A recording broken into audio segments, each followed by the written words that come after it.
You're listening to Feel Good Astrology with Louisa Tanner Munson. To request a personal reading with Louisa, go to www.feelgoodastrology.com. Hi, it's Louisa Tanner Munson, and you're listening to the Saturn series, Saturn Through the Houses. We're on our third episode now, where I discuss with you the idea of what it might be like to be born with Saturn in the third house, and what might happen if Saturn is transiting through your third house. So it's a twofold podcast.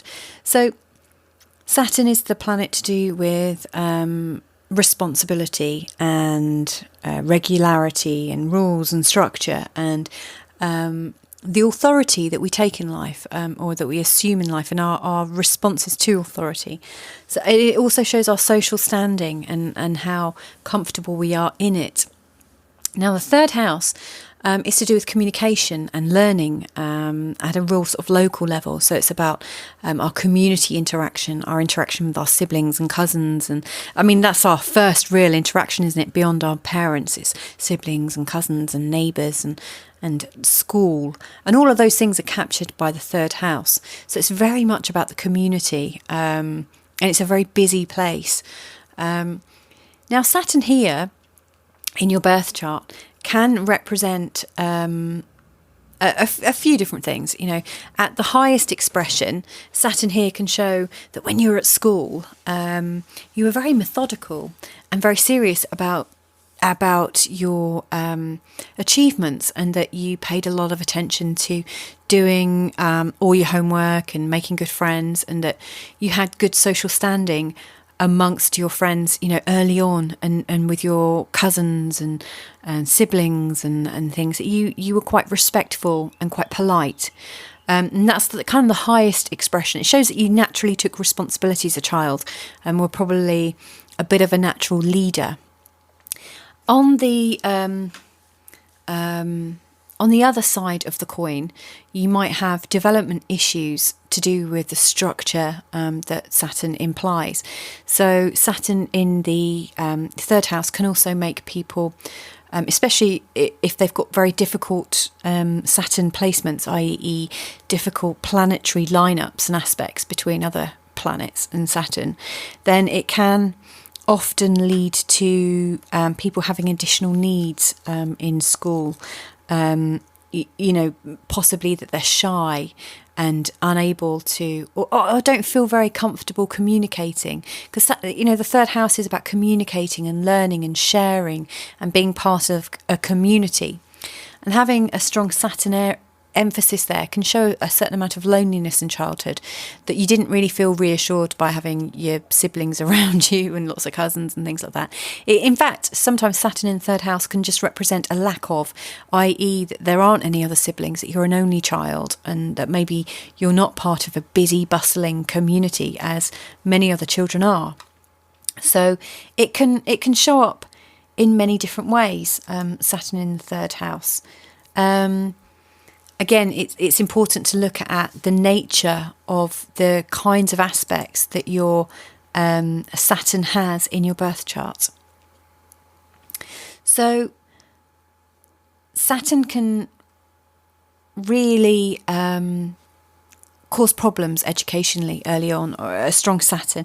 It can show a slow start, or a feeling of falling behind and experiencing difficulty with authority. It might be that you have a teacher that you're not particularly well suited to, or that you're growing up in an area that doesn't really suit your natural personality. You know, a kind of childhood where you feel slightly out of sorts.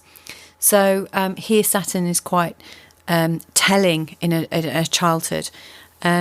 Usually when I look at somebody's birth chart and see a third house Saturn, I see an area for development. So I see a possibly lonely child, or an excluded child, or a bully child, one that doesn't feel much of an authority in themselves, who doesn't quite fit in, but who becomes quite clever or smart by not focusing on the social side of it, but focusing more on the academic side and getting in with the teachers, the authority figures, you know, getting favour with them. So I can see a sort of development path, a Saturnine development path where things aren't naturally easy, and that the child has to work harder for some form of status in the early childhood. And that's something that carries on into adulthood. So, a third house Saturn could challenge our feelings about loneliness and our effectiveness as learners, our effectiveness as communicators and communicating our vision, and our effectiveness as family members. We might be, with a third house Saturn, we might be the kinds of people who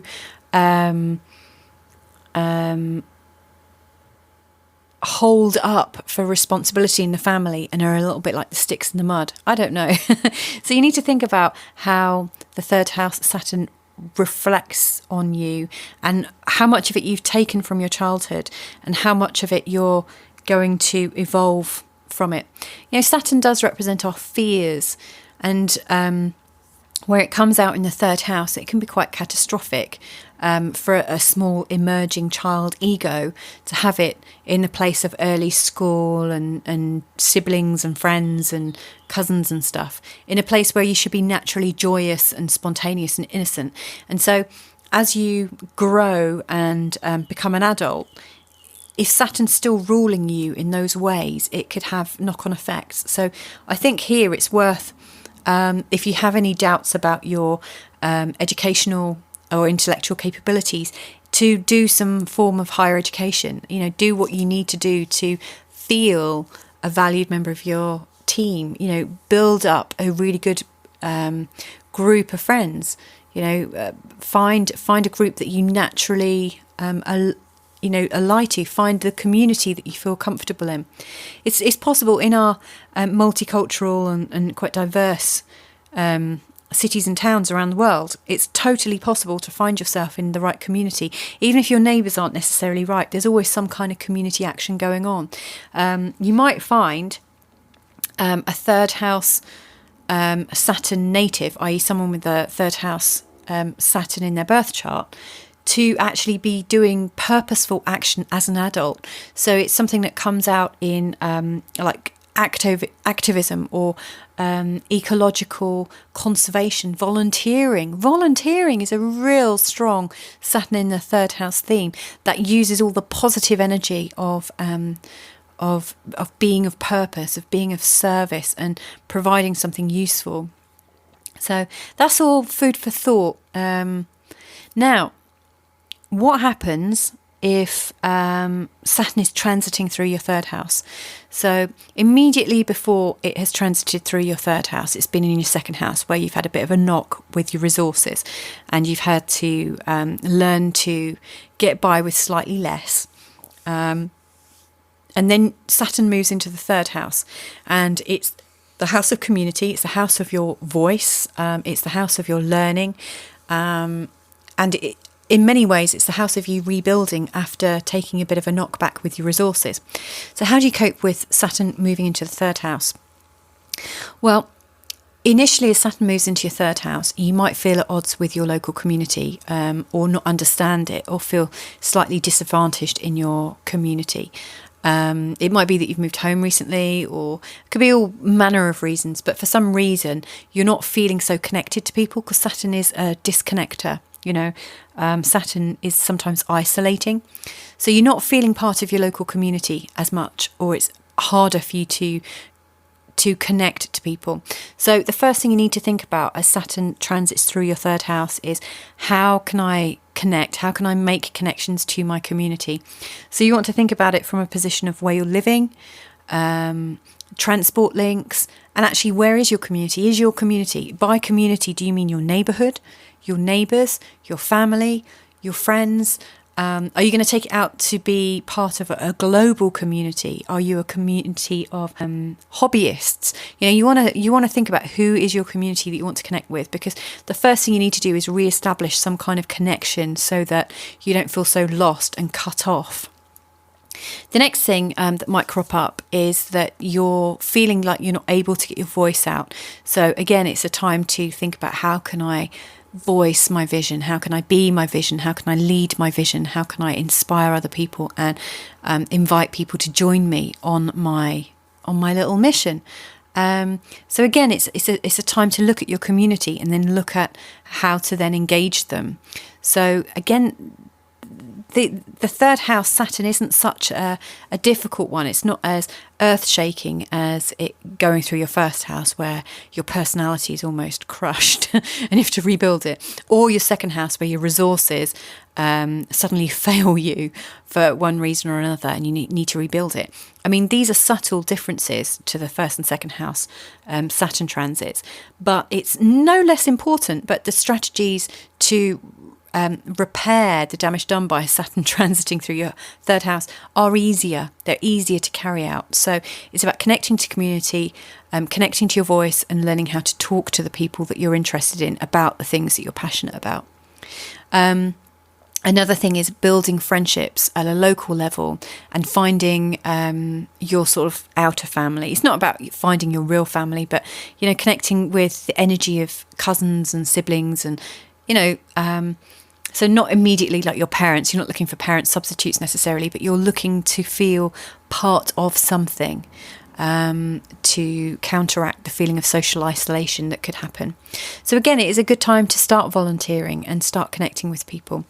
I'm actually going through this at the moment. So Saturn is actually in my third house. And just to sort of share with you how that has manifested this time round. Obviously, Saturn has been through my third house once before. And this is my second go of it. I can't remember what was going on 30 years ago. But I was probably being an odd teenager. But what's going on for me now is my husband and I, we moved to another country, one where we don't speak the language, and one where it's all completely new. And we moved over with our two small children, and so the message of community is absolutely critical to us or to me right now, because I do feel cut off from the community that I was part of before. So for me, it's about how do I settle and feel part of a community and feel part of something. It's also coincided with a time when we've found it very difficult to find our actual place to live. So one of the things that has stopped me in particular from connecting and making meaningful friendships is the fact that we've not been sure how long we're going to be somewhere for, and we've moved around quite a bit. And during that time, I found less available time to do work whereby I'm communicating my vision and connecting with people online.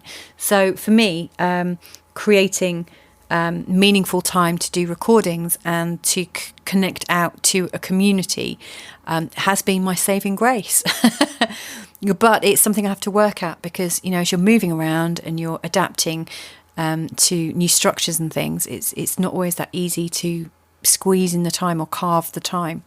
Again, linguistically, it's interestingly, because, you know, when I said the third house Saturn can create communication issues and communication barriers, I'm going through that right now, being in a country with a language that I don't naturally feel that straightforward to learn. It doesn't match the other languages that I've learned. I have been able to communicate with people using other languages other than English, which has been useful and has helped out.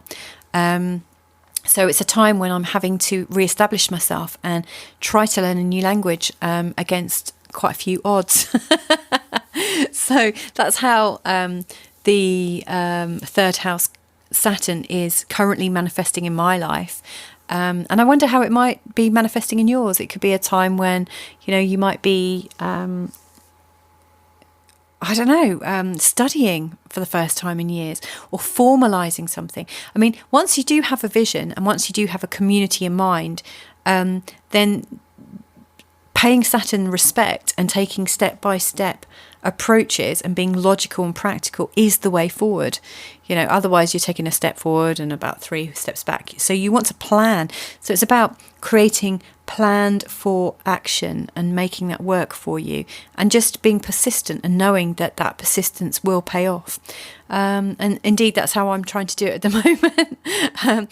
Now, once Saturn has transited your third house, its next move will be logically into the fourth house, and that is to do with our family and our home. and our instinctual behaviours. And this is a really big crossing point. So enjoy the rest of the Saturn in the third house, because things do start to get a bit more serious as it transits into the fourth house. So you do want to have a mind, an eye on the future as to where it's heading, so that you can prepare and feel ready for those changes, because it can, on a positive, as it moves into the fourth house, it can create structure for you to build your house on, which can be really, really beneficial for you. But if you've been in the same sort of family environment for a long time, it can create boredom and stagnation. So it's an interesting archetype. So have your mind on that while you're enjoying the relative simplicity of Saturn just making it a bit harder to communicate and to feel part of things. Anyway, I hope that's been useful to you. If you've enjoyed this talk, then look out for my other podcasts about Saturn through the houses and all the other planets. And subjects that I talk about astrologically. As usual, if you want to get in contact, then feel free to get in contact. You can reach me at louisa@feelgoodastrology.com or through any other social media means that you can find. Anyway, take care for now and speak soon. You've been listening to Feel Good Astrology with Louisa Tanner Munson, and this recording has been made possible by all you lovely supporters at Patreon. To request a personal reading with Louisa, go to www.feelgoodastrology.com.